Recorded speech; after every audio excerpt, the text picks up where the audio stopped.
మంచి బోధకుడైన యేసుక్రీస్తు ప్రభు నామంలో అందరికీ వందనములు. ఇప్పుడు మనం చదువుకునే వాక్యం మార్క్స్ వార్త 7 అధ్యాయం 8-23 వరకు. మీరు దేవుని ఆజ్ఞలు విడిచిపెట్టి మనుషుల పారంపర్యాచారములను గైకొంచున్నారు. మరియు మీరు మీ పారంపర్యాచారములను గైకొనుటకు దేవుని ఆజ్ఞను బొత్తిగా నిరాకరించుదురు. నీ తల్లిదండ్రులు కనపరచవలననియు నీ తండ్రినైన తల్లినైన దూషించువానికి మరణశిక్ష విధింపవలెననియు మోషే చెప్పాను కదా. ఆయనను మీరు అక్కడు తన తండ్రినైనను తల్లినైనను చూసి నా వలన నీకు ప్రయోజనమగున్నది ఏదో అది కోర్బాన్ అనగా దేవార్పితమని చెప్పిన యెడల తన తండ్రికైనను తల్లికైనను వారిని ఏమీ చేయలేక మీరు నియమించిన మీ పారంపర్య ఆచారం వలన దేవుని వాక్యంను నిరార్థకం చేదురు. ఇటువంటివి అనేకములు మీరు చేదురని చెప్పాను.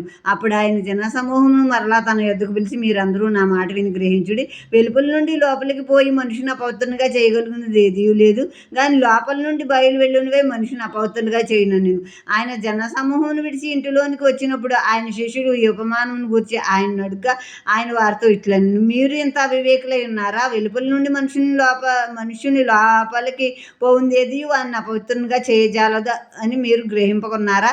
అది వాని హృదయంలో ప్రవేశింపక కడుపులోనే ప్రవేశించి బహిర్భూమిలో విడవబడును. ఇట్లు అది భోజన పదార్థములన్నింటినీ పవిత్రపరచును. మనుషుని లోపల నుండి బయలు వెళ్ళినది మనిషిని అపవిత్రపరచును.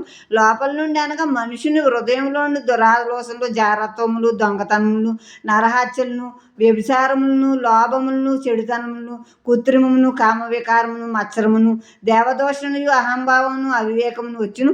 ఈ చెడ్డవన్నీ లోపల నుండి బయలువెళ్ళి మనిషిని అపవిత్రపరచునని ఆయన చెప్పాను. ఇప్పుడు వీళ్ళ ఇది చెప్తున్నారు కదా, ఇక్కడ ఆచారాలు చెప్తున్నారు కదా, కడుక్కోవాలి చేతులని తను చెప్తున్నారు యేసుక్రీస్తు ప్రభు. కనుక కడుక్కోకుండా తినటం వల్ల అపవిత్రులు ఎవరో?